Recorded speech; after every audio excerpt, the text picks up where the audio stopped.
siapapun yang melakukan provokasi pasti bukan bagian dari aksi ini, dia punya agenda sendiri. Lalu menjelang maghrib sudah mulai pada pulang, sebagian bertahan karena Pak Jokowi tidak ada di istana,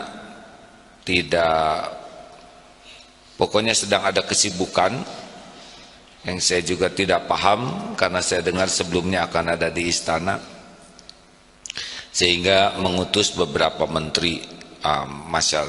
Ini perwakilan kurang sependapat ya, karena ini masalah yang sangat sensitif dan itu tidak pernah terjadi tuh di Indonesia, dan tidak ada satupun partai atau orang yang bisa mengumpulkan ini. Tidak mungkin lah. Saya bukan orang partai dan sebagian besar itu juga tidak pernah pusing dengan partai politik, karena kita juga belum begitu yakin.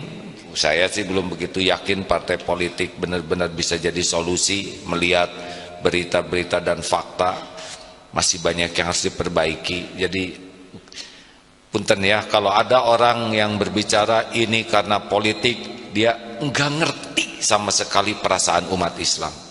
Judulnya cuma itu saja, yang mengatakan benar ada orang-orang politik yang ikut, tetapi yang menggerakkan ini karena kepentingan politik. Dia tidak mengerti sama sekali tentang perasaan terluka, karena hatinya tidak terluka, jadi tidak mengerti. Siapapun yang mengatakan ini digerakkan oleh politik, dia tidak mengerti tentang perasaan umat Islam yang terluka hatinya. Itu saja kata-kata yang paling pas.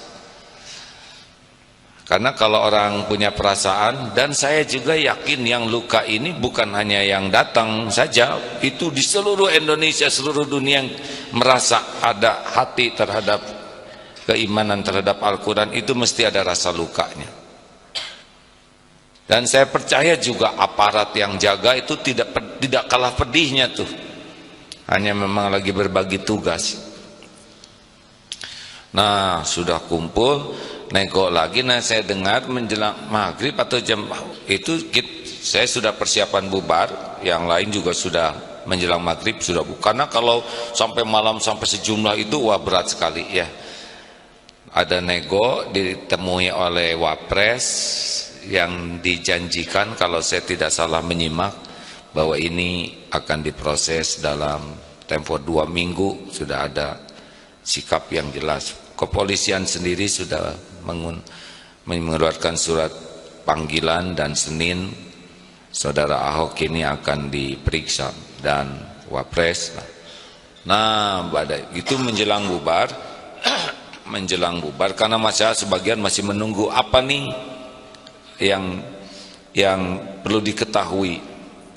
Jadi sekitar didengar ada yang mulai memprovokasi ke polisi, memukul tameng dengan bambu dan sebagainya.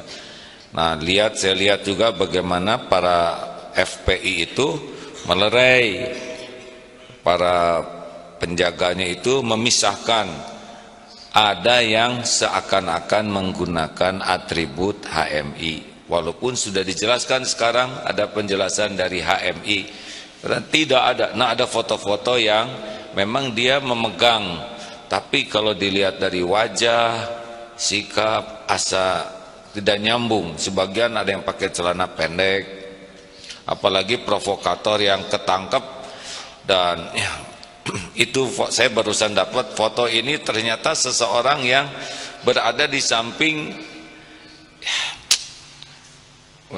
saya tidak bisa nyebutkannya sebelum polisi memproses ya, di samping seseorang yang jadi masalah itu dan ketangkap, dan di KTP-nya memang bukan berakidah Islam.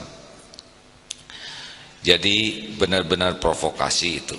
Sudah itu, mulailah ada tembakan-tembakan yang saya juga dengar berulang kali Panglima dan Kapolri kaget itu, yang di ruangan pertemuan mendengar tembakan itu, kemudian suruh menghentikan tembakan dari bom asap itu, apa namanya ya, kan? Gas air mata.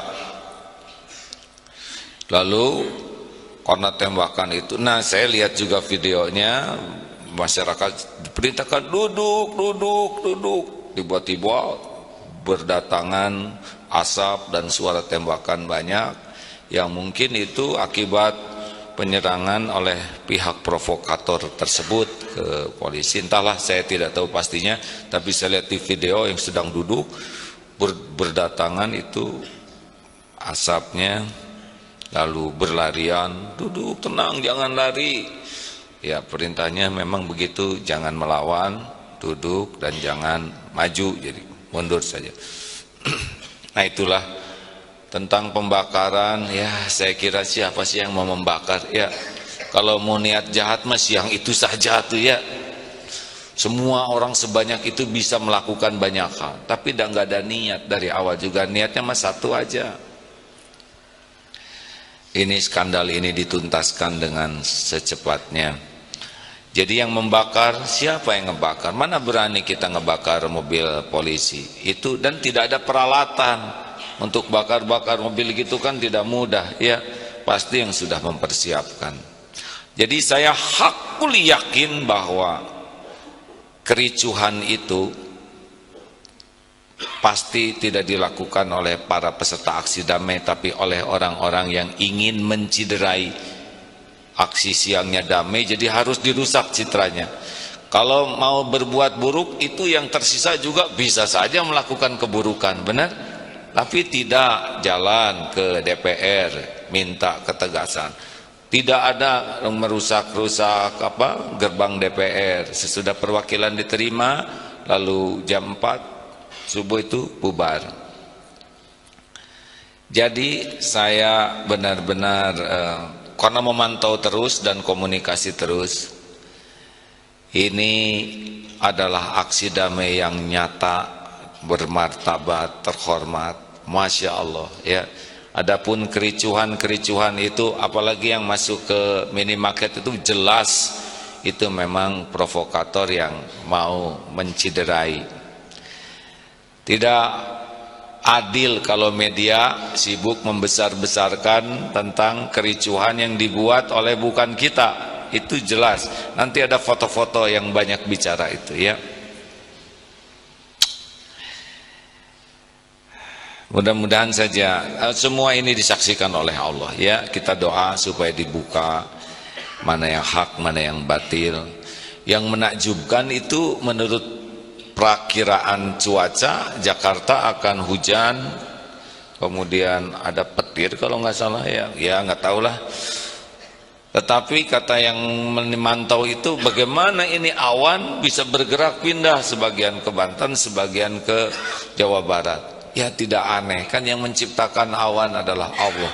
Bahkan sekarang beredar lafaz Allah di awan itu ya. Ada ya Allah mudah saja menggerakkan awan untuk ya apapun mudah bagi Allah Subhanahu wa taala. Jadi ini merupakan saat yang sangat menakjubkan bagi saya ya. Tidak ada yang bisa mempersatukan umat dengan beragam bendera yang selama ini susah bersatu, kecuali kemarin itu. Ya, bersatu bendera apapun. Dan kita datang bukan karena tokoh seseorang, figur, enggak sama sekali.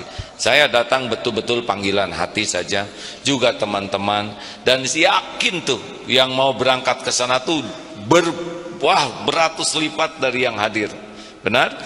Buktinya datang bapak-bapak ke sini, saya mau di mana, tanya posko, oh di sana.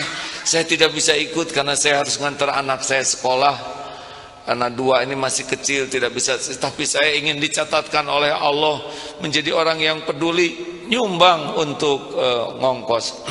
Waduh, makanan cukup, untuk bis cukup, semuanya dicukupi oleh Allah lewat yang berderma dari mana-mana, masya Allah. Jadi ini adalah tanda-tanda kebesaran Allah. Satu ayat saja Allah diganggu begitu kalau Allah menunjukkan goncang Indonesia. Dan ini sekali lagi bisa berpotensi lebih besar kalau tidak dituntaskan. Saya kurang paham kenapa Pak Jokowi ini tidak mau menemui, ya, sampai sekarang gagal paham ini Pak Presiden, karena Pak Presiden kita kan dikenal sebagai presiden yang dekat dengan rakyatnya. Ini ratusan ribu, mungkin juta rakyatnya datang dari berbagai penjuru negeri, dipimpin oleh para ulama, kiai yang cuma satu, ingin nuntut keadilan saja, ya. Kenapa nuntut-nuntut? Ya karena selama ini juga kita belum mendengar statement yang mantap. Ada tuh akhirnya keluar juga malam itu bahwa ini akan diproses secara transparan. Telat keluarnya tengah malam, ya. Perkiraan saya secara syariat, kalau saja waktu itu ditemui, ngobrol baik-baik, itu maghrib udah selesai. Udah selesai, dan mau apa, capek, ya. Kalau udah diumumkan, sudah ada statement jelas, seperti kata Pak JK, dijanjikan 2 minggu, itu kan lebih jelas, ya. Ya begitulah, banyak hikmahnya. Jadi berbahagialah, banggalah sebagai umat Islam, kita bisa melaksanakan aksi damai yang diliput di seluruh dunia. Pasti ada orang yang tidak suka dan iri, tidak mau nampak kesejukan. Ini baca juga dari seorang Tionghoa yang berada di sekitar itu. Beliau mengatakan, wah, tidak ada rasa takut. Apa yang membuat takut? Orang-orangnya juga wajahnya wajah-wajah senyum, ya. Kalaupun mereka marah-marah hanya karena kasus ini, bukan kepada etnis manapun. Ada nih Lin Che-wei, wah ini baca terus malam, tapi sekarang udah diblokir kayaknya nih situsnya. Seluruh jalan di sekitar lapangan Banteng ditutup, ratusan bus, ratusan ribu orang di lapangan Banteng untuk pulang kantor dari Minke. Siapa yang punya transkripnya nih, udah keburu diblokir. Ya udah, nggak apa-apa, jangan banyak mengeluh. Nah, oh iya, SMS Tauhid yang diblokir sudah dibuka lagi, alhamdulillah. Waktu berangkat ke Jakarta juga kan dibantu oleh polisi pengawalan supaya tepat waktu ke sana. Di jalan bertemu dengan Kapolres Karawang, Pak Andi. Sampaikan, Pak Andi tolong sampaikan itu ke siapa polisi. Nah, situs saya diblokir, apa salahku?